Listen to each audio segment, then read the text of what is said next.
ఇప్పుడు health claim అయితే జనరల్గా రిజెక్ట్ అయిన తర్వాత తీసుకుంటాం మేము. అక్కడ మేము policy copy, discharge summary from the hospital and insurance company వారు మేము ఇవ్వము అంటే కారణం రాసి ఉంటారు ఆ క్లెయిమ్లో, ఆ కారణం సంబంధించిన డాక్యుమెంట్ రిజెక్షన్ లెటర్ అంటాం. వీటిని తీసుకొని మేము స్టడీ చేసి అవసరమైతే కొంత డాక్యుమెంట్ తీసుకొని దాన్ని మేము పరిష్కార దిశగా తీసుకెళ్తాం. సార్ అలాగే జనరల్ పాలసీలకి గ్రూప్ పాలసీలకి ఉన్న డిఫరెన్స్ ఏంటి? అంటే ఈ హెల్త్ పాలసీల్లో ఎక్కడైతే ఒక ఉద్యోగస్తులు అంటే ఎంప్లాయీ అంటారు, వాళ్ళు తీసుకునే పాలసీ గ్రూప్ పాలసీ అంటారు. గ్రూప్ పాలసీ ఏమవుతుందంటే జనరల్గా కవరేజ్ అంటే డే 1 నుంచి అన్ని కవరేజెస్ ఇస్తారు. అది గ్రూప్ పాలసీ యొక్క బెనిఫిట్ అది. అయితే ఎవరైతే ఇండివిజువల్గా తీసుకుంటారో వాళ్ళకి కొన్ని డిసీజెస్కి 3 ఏళ్ల నుంచి 4 ఏళ్ల దాకా పూర్తి కవరేజ్ రావడం కోసం వెయిట్ చేయాల్సిన అవసరం ఉంది. ఈ పాలసీ తీసుకున్నాక 2 ఏళ్ల తర్వాత ఇవన్నీ అప్లికబుల్ అవుతాయండి అని చెప్తూ ఉంటారు. కొన్ని ఫస్ట్ 1 ఇయర్ వరకు వెయిట్ చేయాలి, కొన్ని 2 ఇయర్స్ వరకు వెయిట్ చేయాలి, కొన్ని 3 ఇయర్స్ వరకు వెయిట్ చేయాల్సిన అవసరం ఉంది. ఫర్ ఎగ్జాంపుల్ మనకి క్యాట్రాక్ట్ వచ్చిందనుకోండి, ఎవరికైనా క్యాట్రాక్ట్ వస్తే డాక్టర్ గారి దగ్గరికి వెళ్ళి ట్రీట్మెంట్ కోసం వెళ్తే చెప్తారు అది కొంచెం టైం తీసుకోవాలి. అంటే క్యాట్రాక్ట్ రిమూవ్ చేయడానికి కూడా వాళ్ళకు ఒక అవకాశం ఉండాలి, టైం ఉండాలి. అంటే అది ముదురుతుంది అంటారు, అది తీస్తే కానీ కొంత మిల్లీమీటర్ దాకా వస్తే దాన్ని రిమూవ్ చేయడానికి అవకాశం లేదు. అందుకని ఏం చేస్తారంటే అలాంటి ఏవైతే డిసీజ్ ఉన్నాయో అంటే వెయిట్ అండ్ టేక్ ట్రీట్మెంట్ వాటిని ఇన్సూరెన్స్ కవరేజ్ నుంచి పక్క పెడతారు. ఒక 1 ఇయర్ దాకా కొన్ని డిసీజ్, 2 ఇయర్స్ దాకా, 4 ఇయర్స్ దాకా కొన్ని 3-4 ఏళ్ళ దాకా కొన్ని డిసీజ్ వరకు ప్రీ ఎగ్జిస్టింగ్ డిసీజ్ అని పక్కన పెడతారు. ఆ తర్వాత పూర్తి కవరేజ్ ఉంటుంది. అయితే గ్రూప్ పాలసీలో ఇటువంటి ఇబ్బంది ఏం లేదు, డే 1 నుంచి కవర్ అవుతాయి. ఇప్పుడు ఫ్యామిలీలో కూడా ఫ్యామిలీ అందరికీ కలిపి ఒక గ్రూప్ పాలసీ తీసుకుంటారు, దాన్ని గ్రూప్ పాలసీ అనరు. ఎంప్లాయర్ ఉంటేనే గ్రూప్ పాలసీ అంటారు. ఓకే, మరి ఇప్పుడు ఫ్యామిలీ మెంబర్స్ అందరికీ కలిపి ఒక ఫ్లోటర్ పాలసీ తీసుకోవచ్చు. దాన్ని ఇండివిజువల్ పాలసీ కింద కన్సిడర్ చేస్తారు. ఓహో, ఇండివిజువల్ పాలసీ కింద కన్సిడర్ చేస్తారు. అంటే ఇప్పుడు సపోజ్ ఫ్యామిలీలో అందరికీ 2 లక్షలు కాకుండా అందరికి కలిపి ఒక 5 లక్షలు తీసుకొని ఎవరికి ఇబ్బంది వచ్చినా 5 లక్షల్లోనే వాడుకునే అవకాశాన్ని ఫ్లోటర్ పాలసీ అంటారు. ఆ పాలసీలు ఉన్నాయి. తర్వాత టాపప్ పాలసీ అంటే ఇప్పుడు కొంతమందికి 25 లక్షలు కావాలి, దానికి మొత్తం డబ్బులు పెట్టే అవకాశం కష్టం అవుతుంది. అందుకని 5 లక్షలు ఫ్లోటర్ పాలసీ తీసుకొని ఫ్యామిలీ మొత్తానికి ఆ పైన 20 లక్షలకి టాపప్ పాలసీ తీసుకోవచ్చు.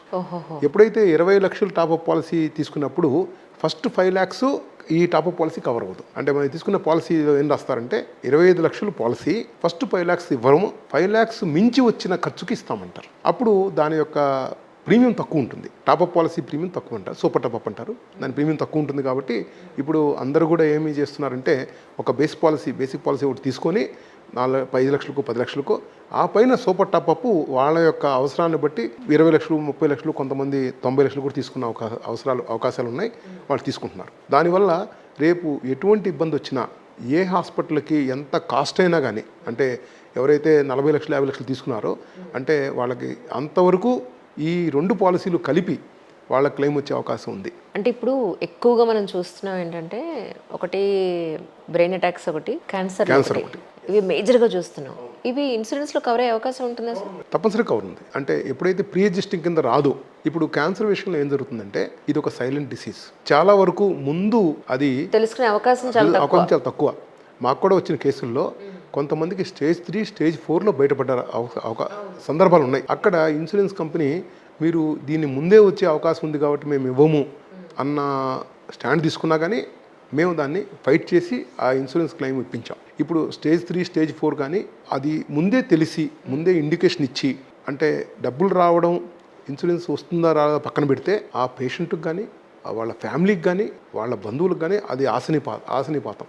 ఎంతో రూట్ షాక్ తీసుకుంటారు వాళ్ళు.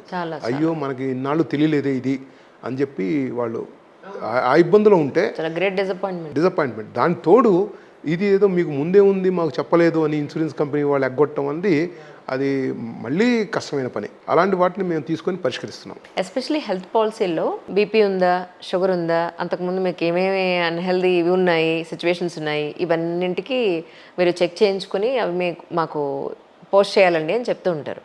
ఇప్పుడు చాలామంది నేను చూసింది ఏంటంటే అక్కర్లేదండి మీరు ఆరోగ్యంగా ఉన్నారు కదా ఏం ఉండలేవని ఒక నమ్మకంతో ఇచ్చేస్తూ ఉంటారు. నిజానికి ఏమేమి టెస్టులు చేయించుకోవాల్సిన అవసరం ఉంటుంది? Is it compulsory? లేదండి, ఇన్సూరెన్స్ కంపెనీ వాళ్ళు టెస్ట్ చేయించుకోమంటే చేయించుకోవాలి. అంటే ఒక ఏజ్ తర్వాత ఇన్సూరెన్స్ కంపెనీ వాళ్ళు పాలసీ ఇచ్చే ముందు టెస్ట్ చేయించుకోమంటారు. అది టెస్ట్ చేసుకొని రిపోర్ట్ ఇస్తే అక్కడ ఏమైతే రిపోర్ట్ బట్టి వాళ్ళు ఆ డిసీజెస్ని పక్కన పెడతారు. 2 ఏళ్ళు 3 ఏళ్ళు 4 ఏళ్ళు ఇందాక అన్నట్టు. బట్ అదర్వైజ్ ఉన్నవి ఉన్నట్టు చెప్పి పూర్తిగా మనం నిజాలు చెప్పి ఇన్సూరెన్స్ తీసుకోవడం అన్నది సరైన విధానం. మేము అందరికీ అదే సజెస్ట్ చేస్తాం. దాన్ని బట్టి ఎక్కువ ఈ క్లెయిమ్ ఇబ్బందులు లేకుండా ముందు ముందు జరుగుతాయి. కానీ 1 సంవత్సరం పాటు మనం ఏ క్లెయిమ్ చేసుకోకపోతే నెక్స్ట్ ఇయర్కి కొన్ని బోనస్ పాయింట్స్ యాడ్ అవుతాయండి అని అంటారు.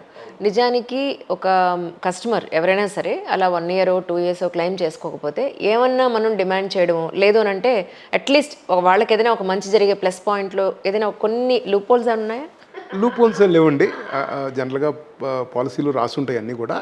వాళ్ళు ఫస్ట్ ఇయర్ లేదా 2 ఇయర్స్ కనుక ఇన్సూరెన్స్ క్లెయిమ్ చేయకపోతే కొన్ని పాలసీలు కొన్ని బెనిఫిట్స్ ఇస్తున్నాయి.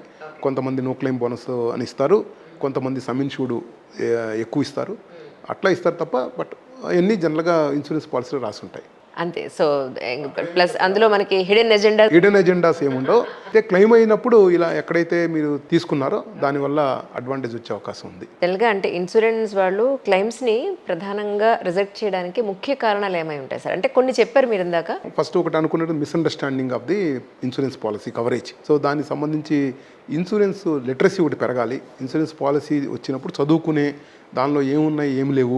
ఎంత ఓపిక కావాలి సార్, వాడు పేజీలు పెడతాడు, లాస్ట్లో మళ్ళీ చిన్న అక్షరాలతో ఇంకా రాస్తాడు, అది చదివే అంత ఓపికే ఉండదు దాన్ని అంటారు. బట్ దాన్ని ఎంతో కొంత టైం స్పేర్ చేసి దాన్ని కొంచెం చదువుకొని దాన్ని ప్రిపేర్ అవ్వడం అన్నది చాలా మంచి పని. రెండోది మిస్సెల్లింగ్ అండి. మిస్సెల్లింగ్ అంటే ఎవరైతే మనకి ఇన్సూరెన్స్ పాలసీ అమ్మడం కోసం వచ్చారో వాళ్ళు అమ్మకమే ప్రధానంగా పెట్టుకొని సో వాళ్ళ వృత్తి కోసం లేకపోతే వాళ్ళ టార్గెట్ కోసం వాళ్ళు చేస్తున్నారు.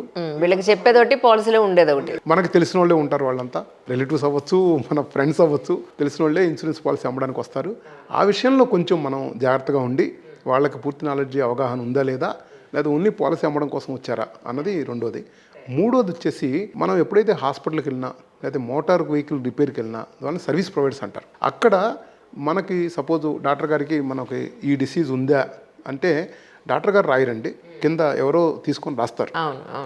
రాసేటప్పుడు మనం అన్నది 1 ఇయర్ అంటాం, వాళ్ళు 10 ఇయర్స్ అని రాశారు అనుకోండి, అంటే ఆ సంబంధించిన డిసీజ్ సంబంధించిన ఏ క్లెయిమ్ కవర్ అవుతుంది. అట్లా మనం అక్కడ హాస్పిటల్లో మనం ఇచ్చిన ఇన్ఫర్మేషను ఏమన్నా పొరపాటు ఉంటే దానివల్ల కూడా ఇన్సూరెన్స్ క్లెయిమ్ రిజెక్ట్ అయ్యే అవకాశం ఉంది.